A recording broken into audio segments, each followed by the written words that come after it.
Hello and welcome to our lesson on setting up and starting a presentation. So what we're going to look at now is how to add animation or some movement to your PowerPoint presentation. It's a great way to add some interest and to emphasize certain parts of your presentation, but once again, be warned, don't overdo it. And in this case, my motto is, if in doubt, rather don't add the animation. Right, because some people can get really irritated if you've got a little animation in the corner that's constantly moving while you're doing your presentation. They're not going to hear a word that you're saying. Okay, so let's quickly have a look at our cooking class presentation again. I'm going to go to our picture and I'm going to animate this picture now. I'm going to make it move somehow. So to do this, select the picture, then go to the Animations tab. And then you'll see here where it says Advanced Animation. That's the settings that I like to use. Go to Add Animation. Right, so you've got various sections here. Firstly, there's the entrance animation. So I'm going to let this picture bounce into the screen or onto the screen.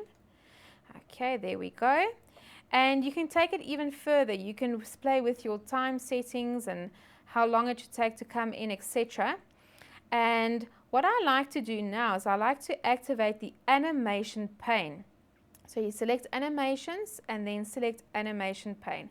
On the right hand side of your screen, it will show the animation that you've just added. And you can edit your animation here. So you can move it forwards and backwards, especially if you're working with a timed presentation.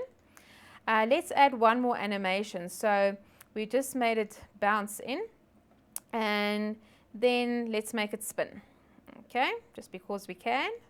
So there we go. So there's our second animation. You can go and you can move these animations around as well. Quite a few of our girls like playing around with the animations, and at the end of the day they've got like 30 animations here in the animation pane, but they still find it quite easy to work with because they can see exactly what they've done here. So that's how you would add the animation in Office 2010. And then also, don't just use it for pictures. That was very cute now with a little picture going, but you can also use it for emphasis. So if we go to the third slide here, and if we have a look here, number 4 on the third slide says, let it cool. Now, if you're anything like me, when I'm baking or cooking, that's something I usually ignore. Let it cool is not an option because you have to rush through everything. So you might want to make this stand out. So I'm going to highlight let it cool, and then I'm going to add an animation to it. And I'm going to say, right, make sure that it flashes. Okay, right. So it's very fast. I'm not sure if you even saw that now. So let it cool over here. I'm just going to play it again so you can see it. Okay, it's supposed to flash in bold. So you'll have to go and play with the time settings here because obviously you want to maybe have that flashing continuously while you're busy explaining or talking about this slide. Okay, right, then let's quickly switch over to OpenOffice Impress, which is the presentation software. Right, and then just here you'll find all the settings that we spoke about now under slideshow. So there's your timings and there's your custom animation as well. So you can open that up. Here's your custom animation on the right hand side where you can then add animation. The last thing we're going to look at is how to actually run your PowerPoint presentation. So for that I'm going to go back to Office 2010.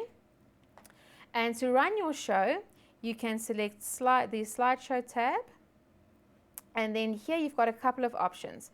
You can run the show from beginning or from the current slide. And that second option is quite useful if you're doing a presentation over a number of days.